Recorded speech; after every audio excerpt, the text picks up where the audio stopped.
get this going. So you guys talk among yourselves while I get the live thing going, but know that we are now being recorded. So I'm pressing live on Facebook, and feel free to share this. Who else is not wearing pants? Oh, Well, sorry. all right. So We go with loincloth over here. All jockstrap all the time. I was thinking about that the other day. That is the weirdest product ever invented, I think. the jockstrap. What Yeah. are you thinking about? Yeah. What's a man like you thinking about a jockstrap for? I don't know. And if I could remember, it would probably be too embarrassing for me to admit.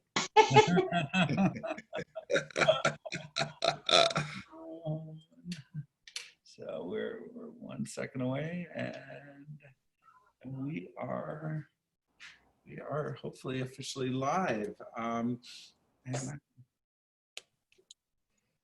Sure. So I'm just checking to make sure we're live. The technology is not perfect yet, so you'll forgive me. Yes, we are live. So hi, everyone. This is the Scott and Diana show. And I am Scott, and Diana there she is. And we're here with a very special edition of Scott and Diana, and that is Scott and Diana Talk Shark Tank. And we have a very special guest with us today. A number of people from Shark Tank have joined us. I want to introduce Dr. Rob Yonover. Yonover. Thank you. Yeah. There you How go. are you? Aloha from the islands. And we have Stephen from Zero Shoes. Scott, were you from Shark Tank or? No. Okay. So we have both Rob and Stephen are the only Shark Tank people here, and everyone else are just the peanut gallery to ask some questions. And of course we have Diana. Good to see you, Victor. Good to see you, David. Hi, Becky. How are you? So, so the point of this is to talk about our experience on Shark Tank, give some helpful tips and pointers on what we learned from it, what we got from it, what we didn't get from it. Let me start by introducing Rob. And Rob, tell us a little bit about what season you were on, and Okay. and what your and talk about your product a Okay. bit. Thank you. I was in season 8, episode 22. I'm Dr. Rob Yonover. I'm a scientist and big wave surfer out in Hawaii, and I invent survival gear for the military. I invented the sea rescue streamer. It locates your position whether you're lost on sea or on land. This is it. It's really tiny. It unfurls and gives you a long orange tail. The Navy called it the only passive and discretionary signaling device. And we're very proud to have had it included on a SpaceX flight the other day. It just spent 3 months in space. And it's already saved 4 lives to date. So we're really excited about it. That's amazing. Thank you. That's and it's so fascinatingly simple, yet yet it's brilliant in its execution. Why don't you show everyone? Yeah, I can explain it in 2 pictures. Get in front. It was hard to see those pictures, so you got to get in the center. Well, this is what you look like in blue water. Okay, that's you without it. You're about to die. That's you with it. You see that orange stripe? Yes. Yes. It's hard to see, but yeah, I can see it. It's right. Let me point at it. Right there. Yeah. Anyway, the Navy approved it. It works on land too. Same problem. On land, you look like a tiny speck, but a little orange stripe right there. It works in snow. It's a long piece of plastic that has spreader bars in it. So it just comes out of here, and there are little bars in it that prevent it from curling up and twisting up. There's reflectors and chem lights on the low end product, and the high end has photosensitive flashing lights for the fighter pilots. So when they hit the water, it unfurls. When it hits the water dissolves the pouch, and then it unfurls and only flashes at night. So it's Did got you all these say what military season you were on so people can watch your episode? season 8, episode 22. And in a word, did you get a deal, and are you glad you went on the show?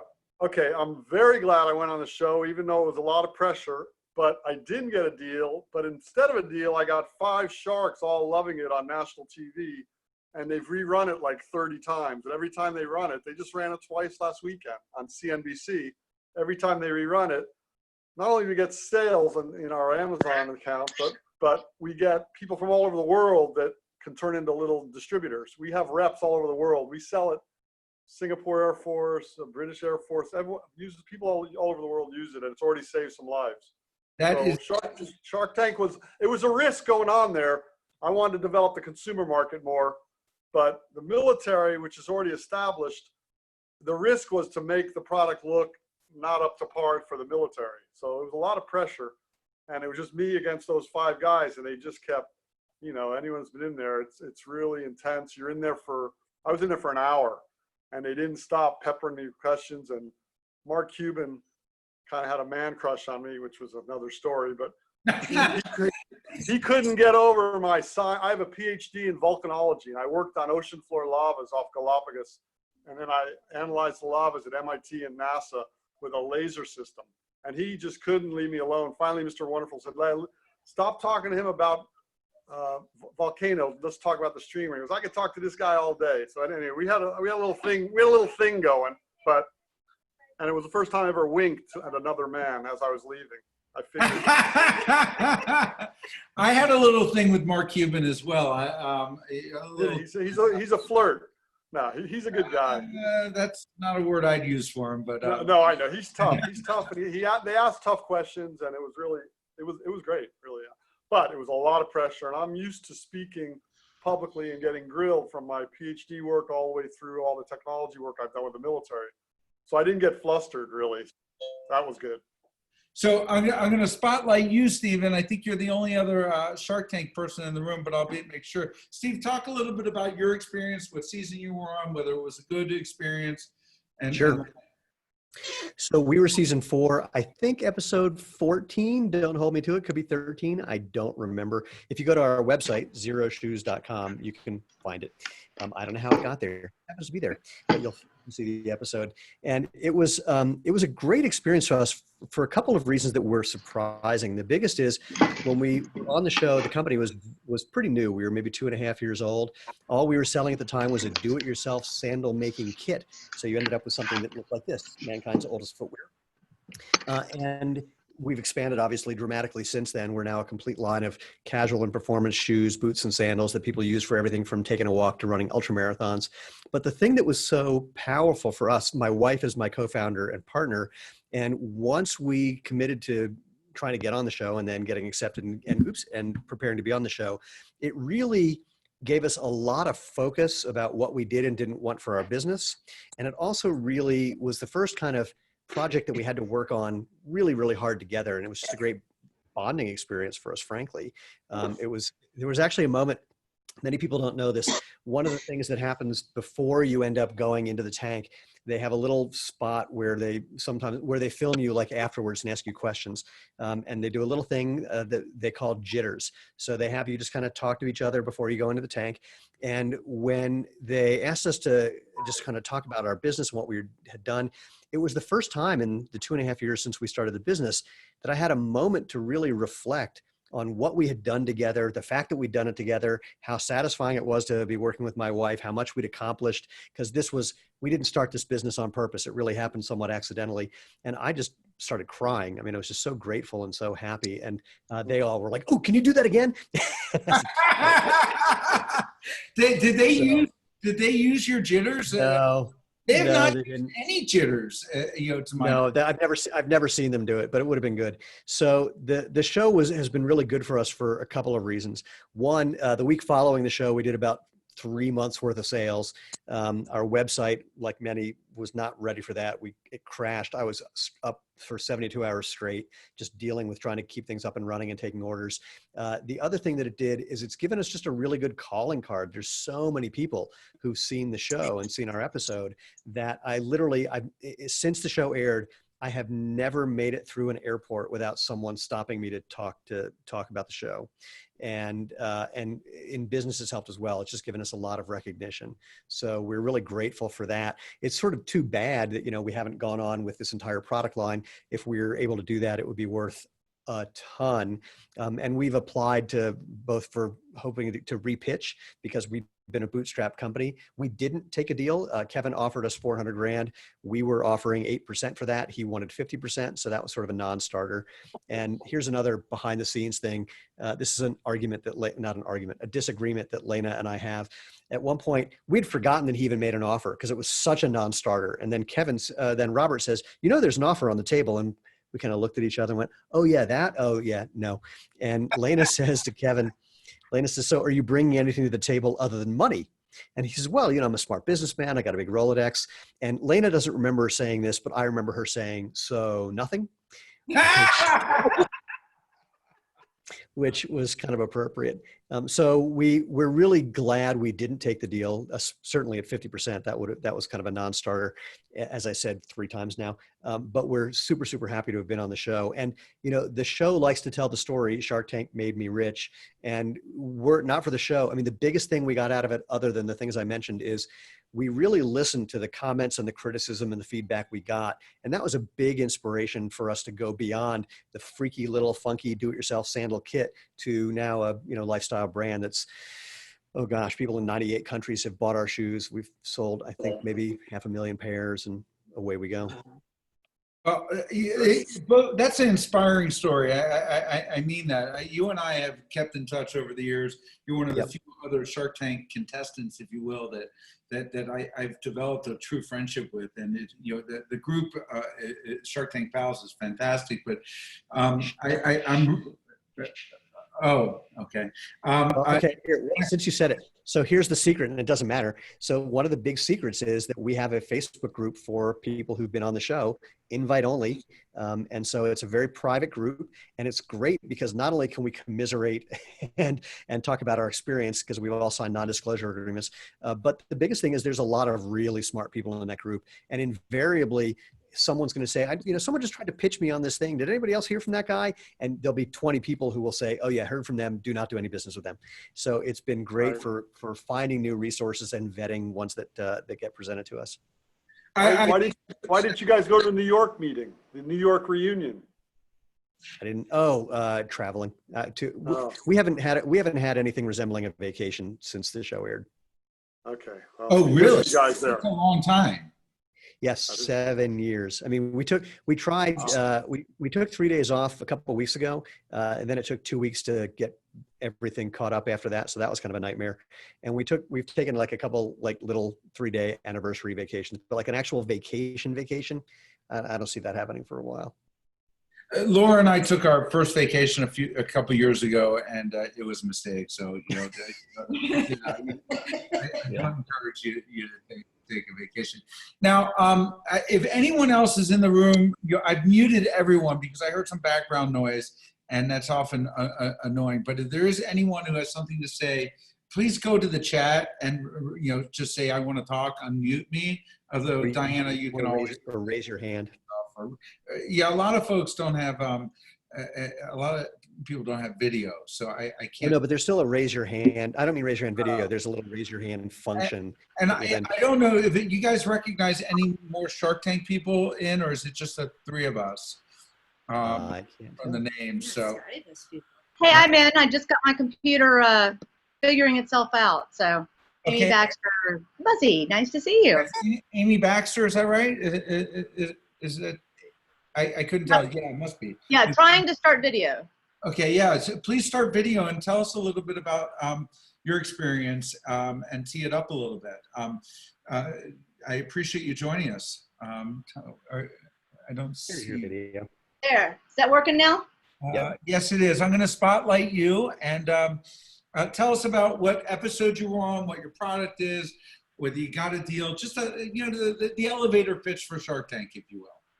Sure. Well, I think that it's worth noting that my episode was 517, but Shark Tank started contacting me 2 years earlier than that. So I filmed in 2013, aired in 2014, But in 2012, they came to me to be on because I made a vibrating bee that blocked needle pain. And that was when they still had an equity part. I didn't understand that. A vibrating bee that what? So the deal is that your nerves, you can, if you bump your elbow, you can block pain, right? You bump it, it doesn't hurt anymore. So there's a specific frequency and specific nerves that can short circuit the pain response. I figured out what the frequency was. I made a little small vibrating bee device that you can put where you're going to have the shot, numb it with some ice and the vibration, slide it up, and then do the shot. So it looks like, yeah. Where were you when I was a kid, scared to death of needles? And just a minute ago, when I got my antibody needle. So, And the cool thing is, so now we've been doing this for 10 years. It not only blocks pain, it blocks fear. It stops people from fainting. And the pain nerves for needles are the same as others. So we're working with telehealth, physical therapy, opioid reduction from places where you need a knee replacement but are now stuck at home and you can't get it. So that's called VibraCool. So we've expanded to that. But I'm a doctor, and so I didn't want to go on and be all TV-ish. And you know how they do it. They're like, be more, say it eliminates pain, never pain again. And I was like, well, no, decreases pain about 80%. They were not keen on that. So anyway, they kept saying, you know, be bigger, be more, be more, be more, be more. I think Mark Cuban's kids may have actually already used the device because they got allergy shots.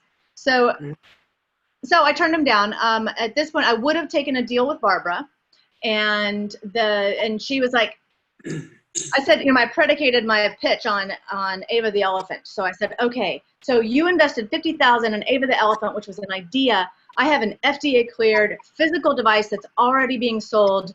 And if you had that same multiple, this would be worth $50 million if you invest $500,000 in 2 years. So I had all my math, and she was like, did you talk to Tiffany Crummins?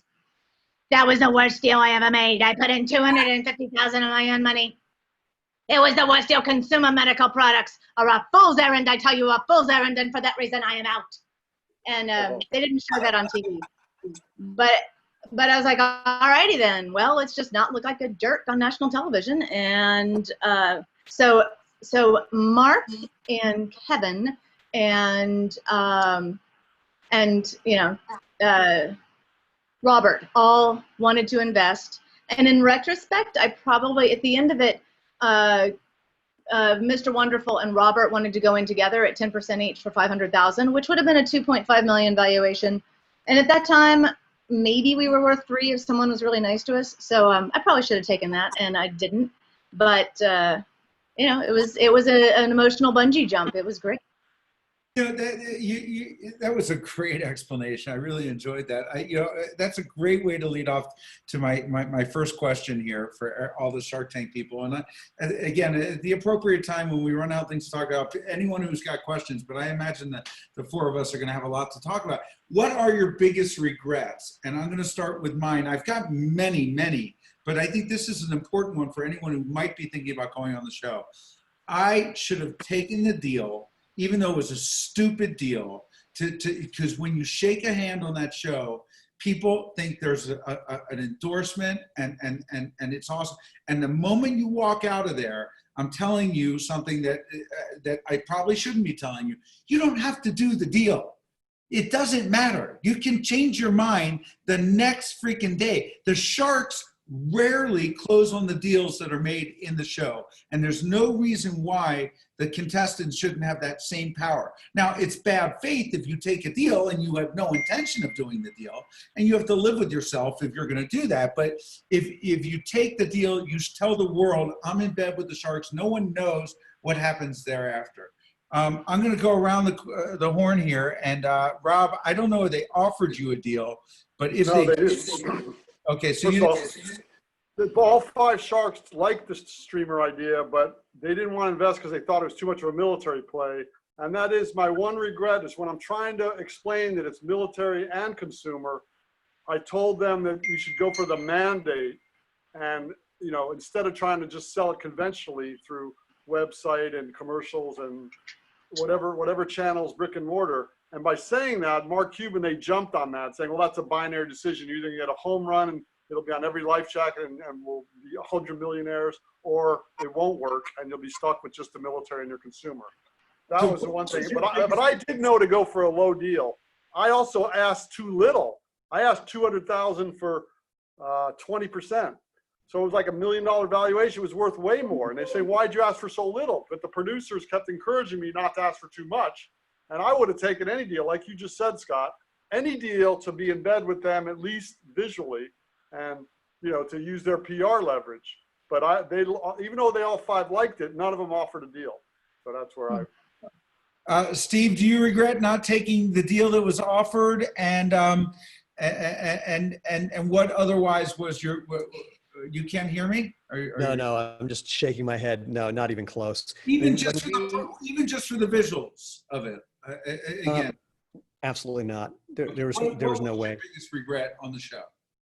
I don't really have one, to be honest. I mean, it's not from being on the show. My only kind of regret that I mentioned is that we were so early. We were like a little naive about what we thought our business was. And so we didn't really maximize the value. At the same time, though, we got so much great feedback from the people who reached out to us, who were looking to order product and get more information, that was really, really helpful in letting us know that there was a there for what we were doing. But I really can't think of a regret that I have. It was good for us. I had a good time. And there were some very entertaining moments. Cuban and I weren't flirting, but at one point he realized that he was a customer for a previous company of mine. And then suddenly that kind of deflated him. Oh, I'm sorry to hear that. Amy, hopefully you've had some time to think about whether you should have taken the deal. I think you said that was the case, or what otherwise, what was your biggest regret? Well, I think first of all, the thing that you said that is most true, and it's also interesting, is the framing of this is not reality. The framing of this is, did you win or lose on Shark Tank? This is the most expensive money you're ever going to raise. So if you take a deal, you are giving away a lot of equity for that. Given that if you don't take a deal, you're getting the same value on national television. So it makes that equity expensive. But people in America love the Sharks. And so they look at you turning down a deal as equivalently losing to not being offered a deal. And the other really interesting thing that I found was we got a lot of hate mail for being arrogant and turning the Sharks down, and for being rude to those wonderful, lovely Sharks. And all of you who have pitched know that there's stuff that doesn't go on camera that's not necessarily nice. The end of my hour and a half of pitching, and after I said, no, my company is worth more than that, I'm not going to do it, I said, I just want to say, and Barbara said, oh no, you're done. And at that point I was like, hush up you, I'm saying something nice. And I thanked them for what they've done for elevating the GDP of America, the concept of entrepreneurship, the willingness of people to go into business. I really think that the economic lift that we've had since Shark Tank started is in large part due to the fact that entrepreneurship is cool, whereas this wasn't cool 20 years ago. This was desperate because you couldn't get a job. Now this is a legitimate choice. So I definitely, it's not really even regret that I didn't take a deal. I am a terrible liar, so I would have had I realized it's better. I advise people to take the deal when they're on camera, regardless of whether it's a good deal for them or not, for just the reasons you said, Scott. But I don't regret conducting myself the way I did. I don't regret it not happening. In retrospect, if I'd known it was going to take this long for us to be worth 30 million and I could have short-circuited some of that, yeah, I would have been better off taking the deal earlier. But it's the gift that keeps on giving. It was absolutely a great experience. Can I argue against the take a deal for the optics of it? Sure. Yeah. It depends on how far off they are. So like for us, again, we were looking for 400 grand for 8%. It was a $5 million valuation. And we came up with that. We were going to do about 600. We projected, I think, about 600 or 700 for that year. But we came up with that number because we had talked to shoe companies who had sold, people who had bought shoe companies, bankers who had invested in shoe companies, private equity guys, venture capitalists, and they ranged anywhere from like 2 million to 10 million in their valuation for us at the time. And we knew that the sharks were going to want to talk us down. We knew that they couldn't do that on the numbers, so they do it on the percentage that we were asking for or offering. And so, but when Kevin came back at 50% for 400 grand, it was so far that to do that, we would have looked stupid or desperate. Yeah, And so, that's fair. you know, if it's not too far off, I could make an argument for the optics, but if it's way off, you know, no. And to your point though, Amy, we had a bunch of people who, when they heard us turn down $400,000, that's a lot of money. And they couldn't wrap their brain around how somebody could walk away from almost $500,000. It was, again, a total no brainer, but I got their point. It's like, yeah, that seems like a lot, but it wouldn't have been a good deal. Right. And you know what? I really appreciate you raising that point, because upon reflection, in my case, their offer was so ridiculous, and it was just, and it was that if I accepted it, and even they said it was ridiculous too. I forgot, Mr. Wonderful said it was ridiculous. Like, the numbers didn't add up. And it would have made me look stupid as well. But what I would say to entrepreneurs with smaller businesses, go in with a number that you're willing to take, and understand, a lot of people don't know this, that whatever number you have, you cannot take less than that number.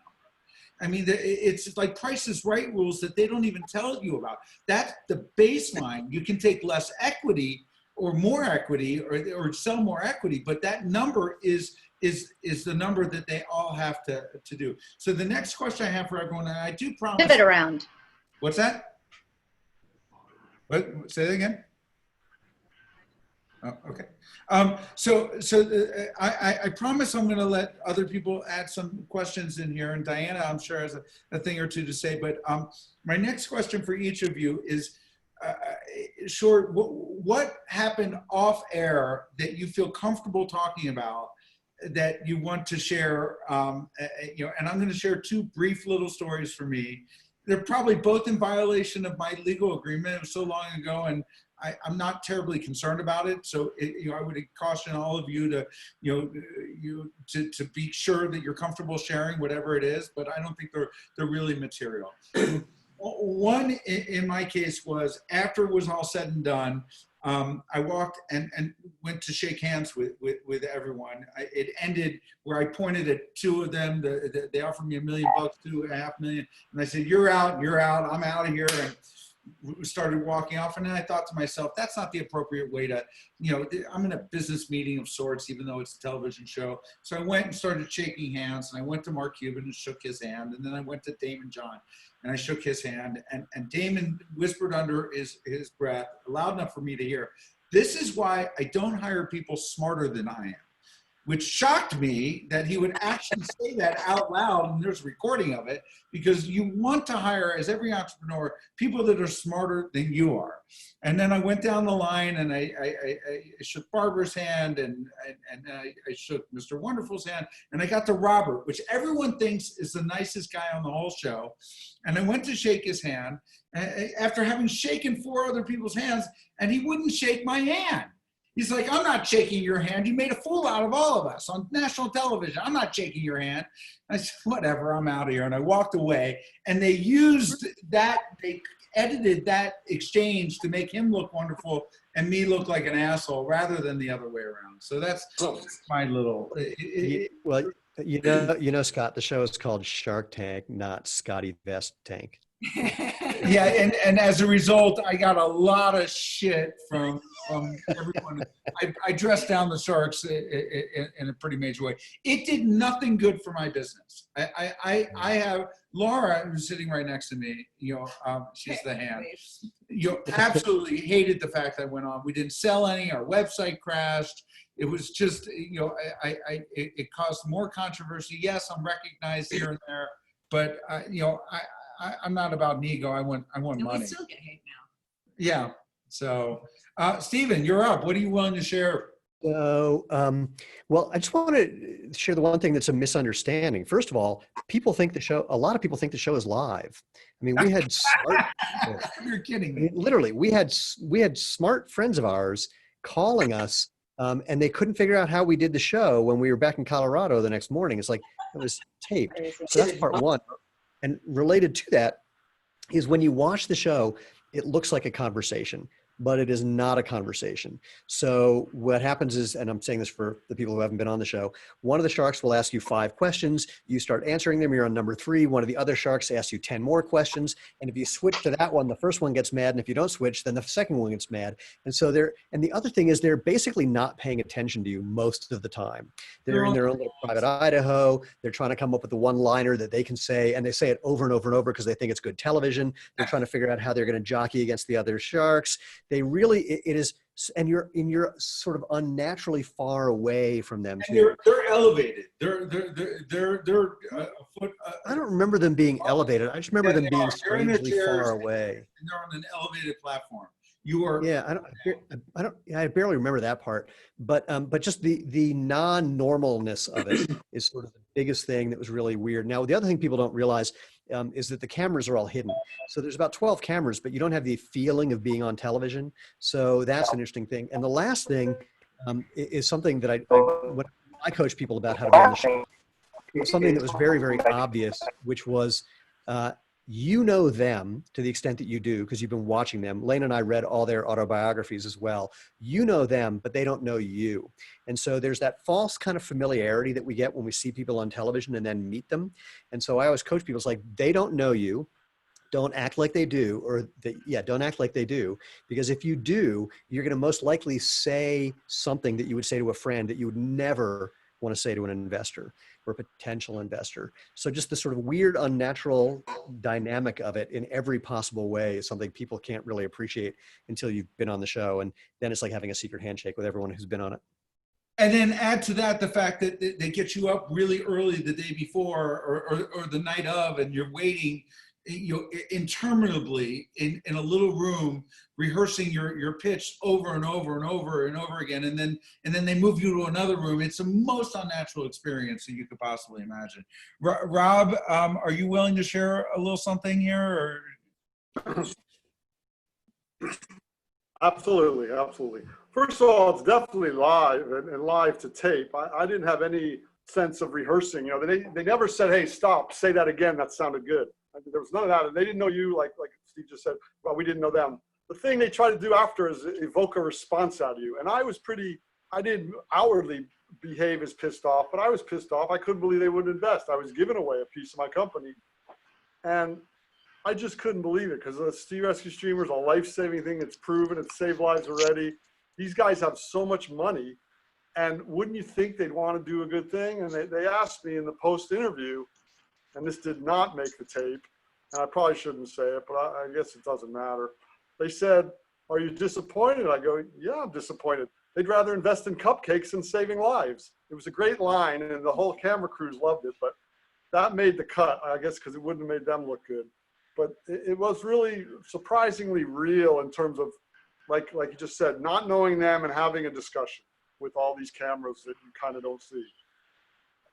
Amy, do you have something you're willing to share? Sure. I've already spilled so much tea. My husband brought me the actual devices. So this is relevant because, okay, so here is the Buzzy device. The ones I had on there had this design, and it has a very high frequency vibration that's the specific one to make the nerve work, and you put ice on the back of it. So all of them had their little buzzies out there, and they were talking. My real goal was to make people aware of vaccination, and like a quarter of adults who don't get their flu shot don't because they're afraid of needles. Buzzy stops the fainting, it stops the pain. I wanted more vaccination to come out of it. So that was kind of if nothing else happens and more people feel like they can go get their vaccines, that's the win. But to your point, Steve, Robert Herjavec kept going, "Well, I have this to say, buzz off." And then the first time it was sort of apropos of nothing, and several other times he dropped it in there. "Well, I've got this to say, buzz off." And so it was so artificial and phony. The other ones didn't really do that to me that much, but I just thought that was very strange on his part. I liked the fact that there were fresh orchids that had been cared for in the area. There wasn't, it was a real oriental carpet and there were real orchids. I grow orchids, and I was like, somebody's doing something nice there. They're taking care of the set. And I actually had, they did say cut. So I did my pitch, and I had my doctor coat on, and my son had a terrible shot experience. And after I did the pitch, they said cut. And then they just 2 minutes of silence while they were figuring out whatever. They came, they adjusted my lav, and I asked them if they needed me to repitch, and there was another silence, and then they're like, no, go ahead. So then the pitch ensued, but for the next 6 months, you don't know when you're going to have an air date, if you're going to have an air date. And so I had to not tell my family, well, I told my husband, and not tell my staff whether I took a deal or not. Meanwhile, I didn't even know if we were ever going to air, because it could have been that there was a technical problem and my pitch didn't go down, so they didn't catch it. So, Hey, Scott, wait, can I jump in really quick? yeah. So another thing, Amy, you brought up a point that a lot of people don't know also, which is that they tape more segments than they air. So you get off the show, not only do you not know when you're going to air, you don't know if you're going to air. And I have a friend, he taped a show, made a deal with Cuban. They had it as the coming next week. He was at the lead in the TV guide, and then his segment didn't air the next week. No idea why. Oh, So God. I also, Scott, remembered one that I wanted to share that you'll love. So after we got out of the show, they do this sort of the post-tank interview. Now, what Kevin kept saying in his one-liner was over and over was, I get it. It's a bunch of Indians running around the desert naked on peyote. That was his one-liner. Well, they cut out the on peyote part. So he said, just running around the desert naked. Anyway, they interview us afterwards, and they say to Lena, so what'd you think about Kevin's offer? And she says, if he thought we were going to give up half of our company, he was the one on peyote. You guys got to come here and visit. All of you guys. I want to visit with all of you in person when we're allowed to talk. So as all of you know, but many non-people don't know, is not non-people. But after you go, they make you meet with a psychiatrist, and they sit you down. Right. I forgot her name. I think it's probably the same one. And the first thing she says to me is, I just want you to know that I'm here to support you, and there's a chance, it may not even air. And I turned to her and I said, did you watch me? Did you? Of course I watched you. In order to sit here and help you, I have to watch what transpired there. And I said, well, did you really watch the entirety of the thing? And she said, of course. We stopped asking me. I said, what are the odds my episode is not going to air? And she says, 0.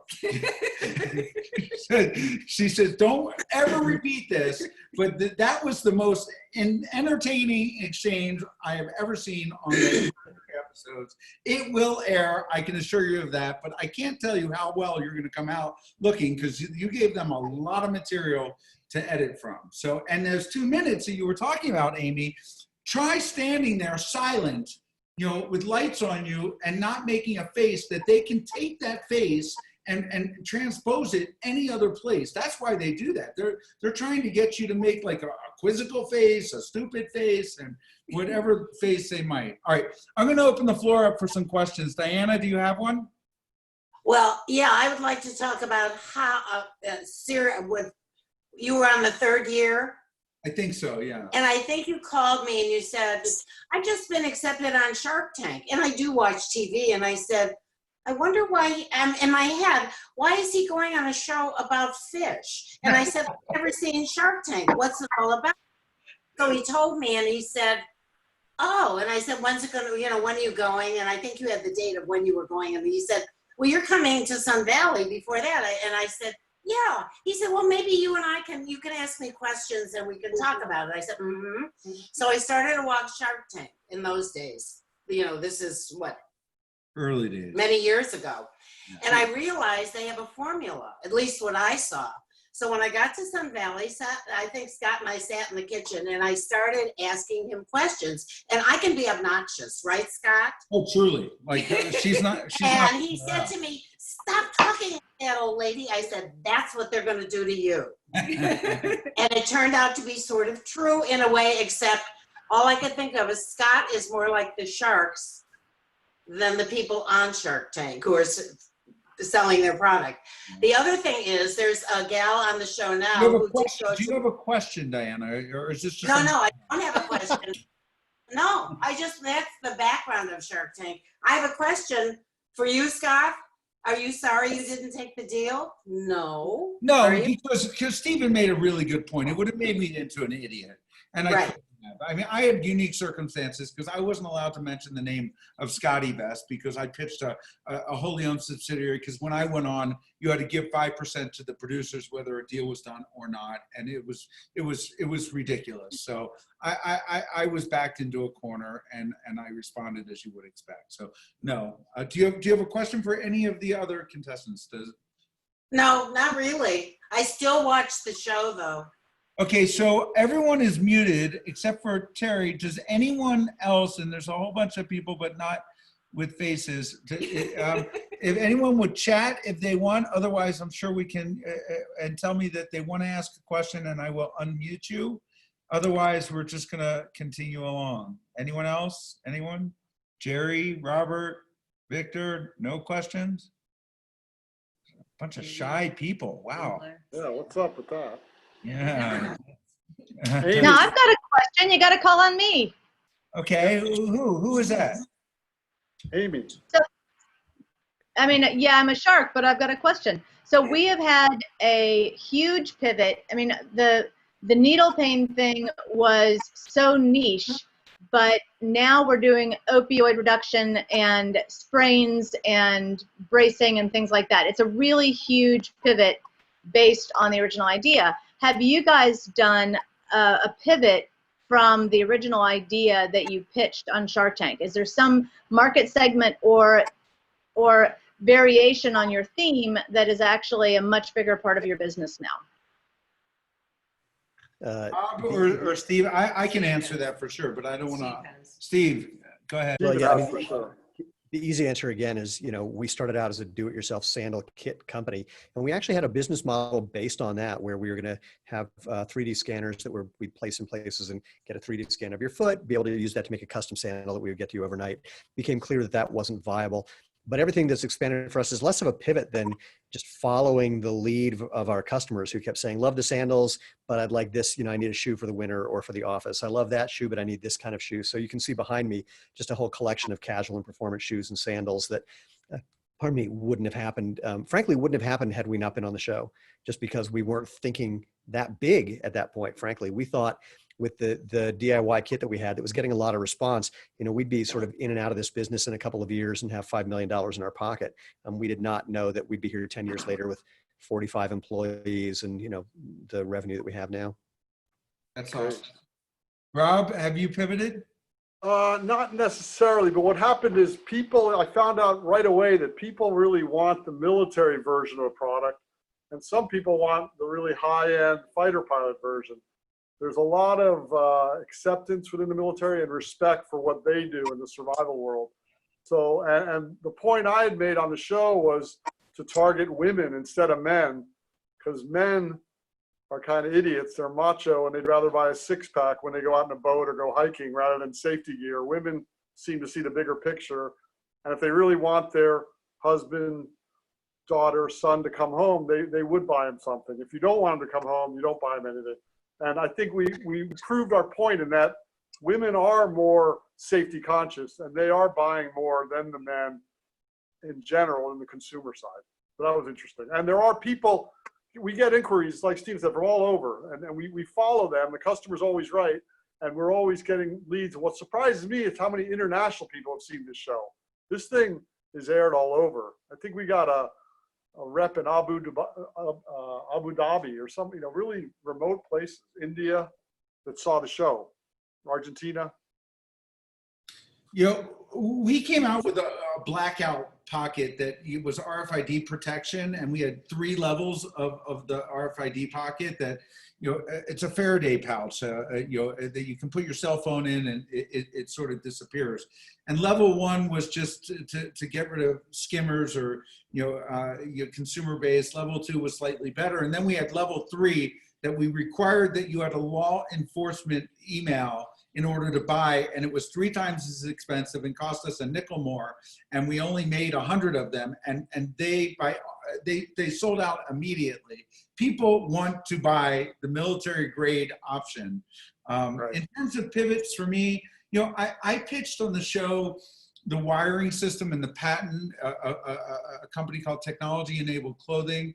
And, candidly, I have to give it a little bit to the Sharks because I did go on the show primarily for the publicity.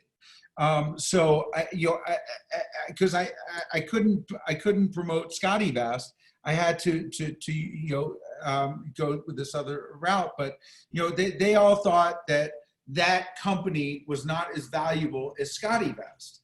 And they were right. So if I pivoted, it was in the direction that I was heading anyway. And their criticisms on the show, even though there was a not insignificant offer of $1 million, was legitimate. And that is, as Cuban says, it's idiotic to get a patent for a hole in a garment and a loop. I'm not disagreeing with him necessarily entirely on that point, but many others. So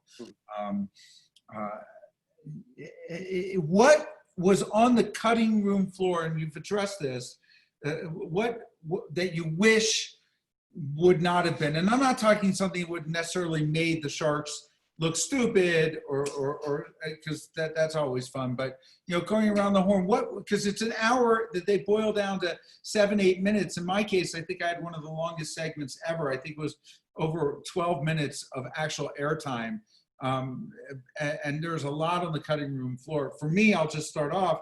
I rehearsed this whole thing where I loaded up my vest and had a ton of stuff in it. It was heavy, a computer and everything. And in order to show them and the consumers everything that was in it, I literally took it all out, made it try it on. And if that segment, that piece had aired, we would have sold millions and millions and millions of dollars. And instead, they chose to show an argument, between a lawyer, an ex-lawyer, and their beloved Sharks. And as a result, we didn't sell one, I'm not kidding you, not one single more product on that Friday night from the prior one. So, Steve, let's go to you. What was on the cutting room floor that would, if it had aired, it would have been much better? Well, there was a bunch. I mean, the objections that each one of the Sharks had, we responded and hit it out of the park so far that it was kind of silly. But the kind of key moment was after each one of them, had some objection that we nailed. Robert finally says something like, well, what do you think about the competition, like those toe shoes? And I said, well, they're just creating a wave of awareness and we're surfing on the wave. And he says, what? And I said, they're just creating a wave of awareness and we're surfing on the wave. And he jumps out of his chair and yells at me, you have a perfect answer for every question. And Lena and I just looked at him kind of incredulously and we said, it's our business. That's hilarious.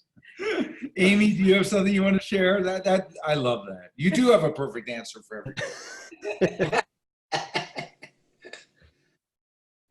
I think you're muted, Amy. Let me unmute you. I'm sorry. Yeah. I have to ask to unmute you. You have to press unmute. You still have to do that. There you go. There we go. Can you hear me now? I can hear you now. I was trying to be polite. So I still wonder what would have happened if they had paid more attention to the musculoskeletal part, because we have patients who have arthritis who were using their ladybuzz on their hip or their shoulder for pain, and they really wanted to focus. We talked a little bit about it, but they focused much more on the needles and the kids and not on the adults who had arthritis. And I wonder if they had focused, if we would have gotten to that place ourselves sooner. It was 2015, 2 years later, that one of my colleagues who was in opioid recovery used the Buzzy not to take opioids after knee replacement. And so then within a year, that was when I quit practicing. Then we made little, tendonitis things for elbows and stuff like that. But if the Sharks had acted more interested in the general pain uses rather than the novelty of needle pain, I wonder if we would have pivoted sooner. Interesting. Rob, what was on the cutting room floor that occurred that you thought if it would have aired, it would have changed the I impact. think mine's a reverse. I wish something was on the cutting room floor. I said, there were two things. One is I said that this is like a rebirth. I was trying to explain to them. They didn't understand if I was selling the consumer side and the military. And I said, no, both. And I said, it's like a rebirth of the company. And that gave them, especially Kevin, the angle to say, oh, you're starting over. You need this, this, this, and this, which wasn't really true.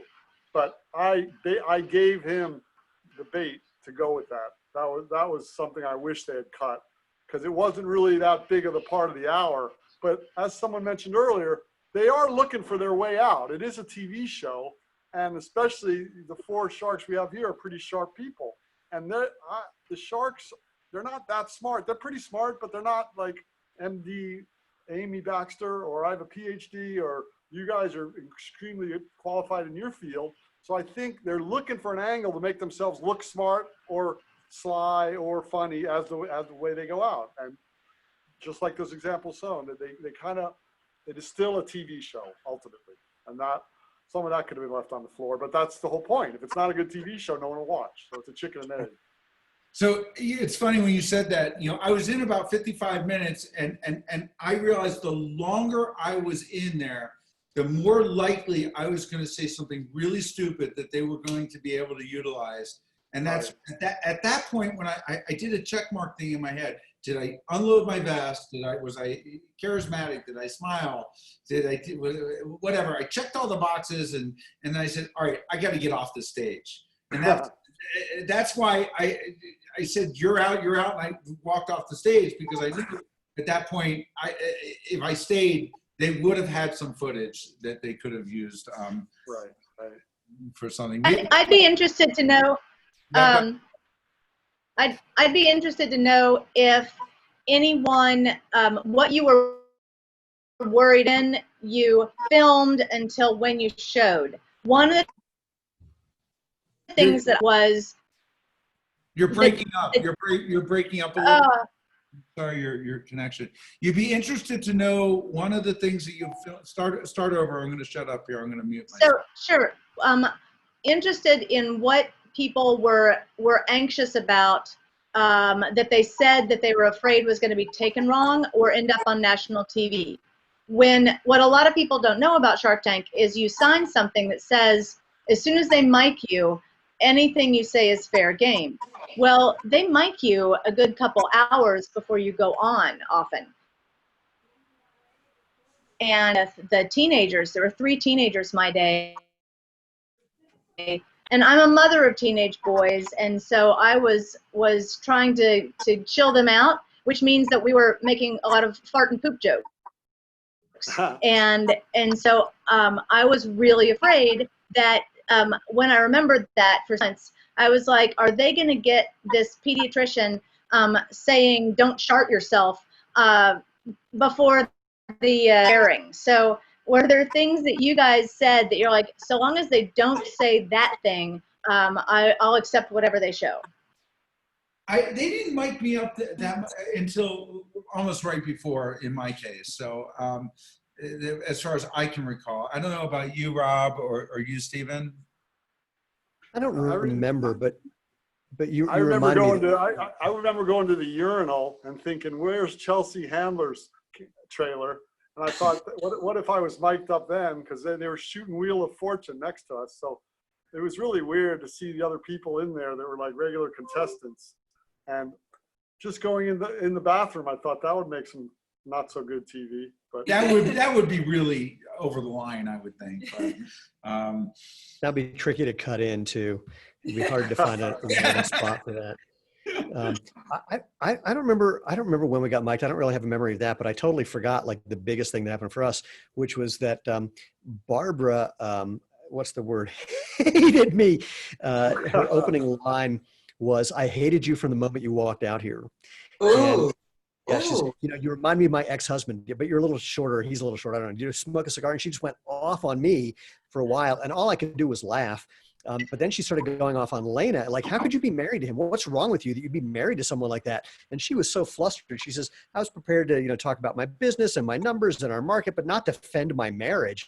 So she sort of, got all flustered from that. And as we were walking off the set, I said to Lena, well, that's not what I expected. And I just kept thinking, if they cut that, I mean, that would have been great television, frankly. If they had cut that in just right, that could have been crazy. My response when we aired, I tweeted to Barbara and I said, it's too bad you didn't invest, because I would have used some of that money for plastic surgery. Oh, Oh. oh, snap. Boom, mic drop. On that note, one of the funniest things, when after I air or did it, not air, taped, I called Laura up and I said, I really hope there's no chance they're going to air this portion, but it was awesome. And I know they're not going to air it. And basically, and much to my surprise, they did. When I walked off and called Steve Wozniak and I came back in, and Robert, I think it was Robert, he said, Cuban said, what did Steve say? I said, Steve says hello. And then Mr. Wonderful said, did Steve say hello to me too? And I said, he said he didn't know you, or something along those lines. And I made him into a complete jerk. And they actually aired that. And so that shocked me that they belittled their beloved sharks in that fashion. You were on an early season. Yeah, I don't know that it was so classic that I think it was a good enough line. It was said in good humor that they would have done it. So we have about 7 minutes left. I want to open it up to the floor again, or Diana, or any of you guys. I've thoroughly enjoyed this. I literally may want to do Shark Tank Thursdays and invite everyone else from the show to do this. And I'm going to share the videos with all of you. I think it was really informative. If you're thinking about going on Shark Tank, you watching this and listening to this group and others is a way to learn about it. But you have to promote next Thursday, where we're brainstorming our new. Oh yeah, we have a new idea next Thursday. Please tune in. All these companies are pivoting in light of the virus. We're going to make a mask and said we can't do anything new with a mask, but we did. So tune in next Thursday for the mask discussion. Rob, do you have any closing thoughts that you want to share with everyone?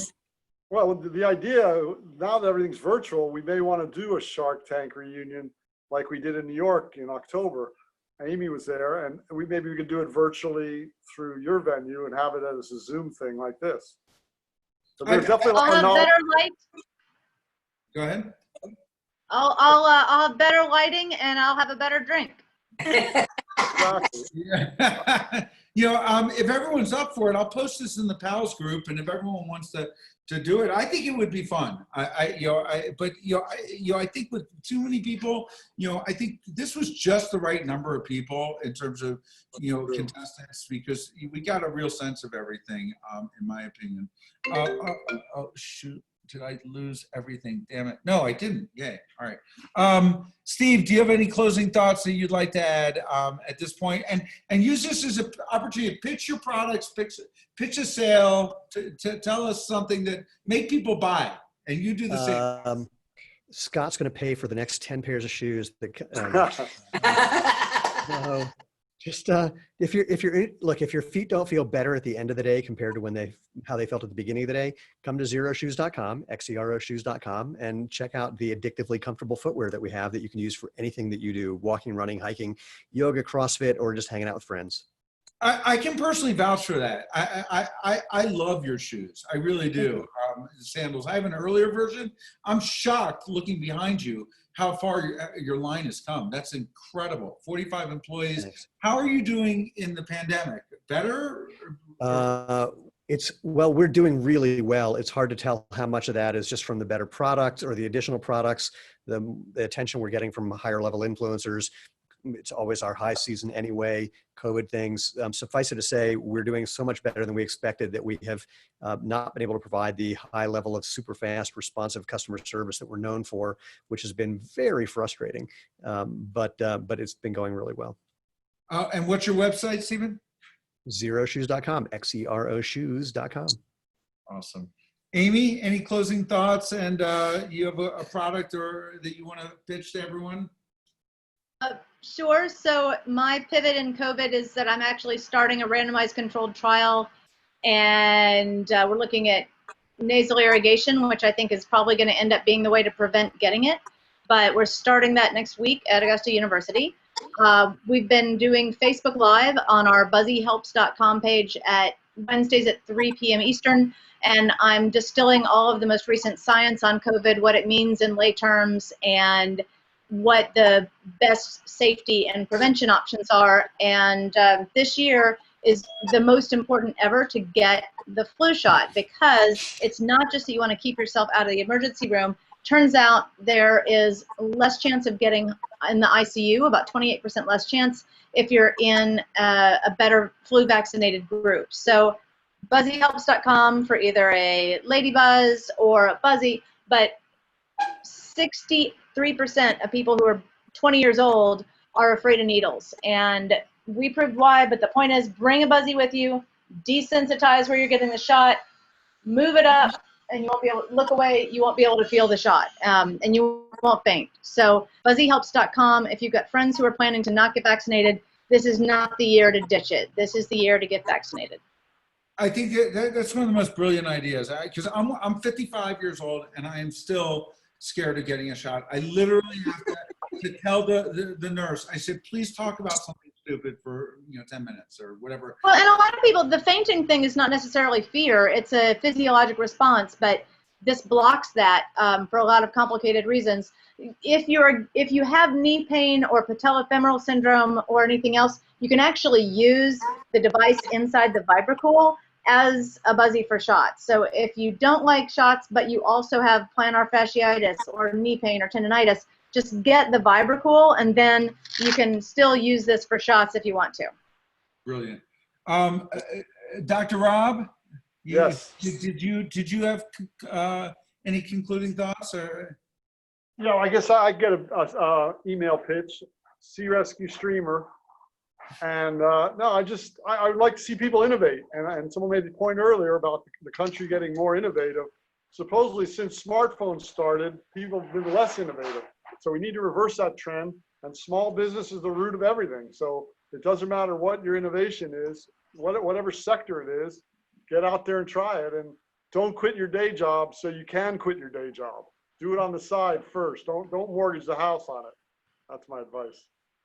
Well, this was awesome. It's precisely 6 o'clock, so I'm going to thank everyone. I really do appreciate it. I'll provide links so you can share it.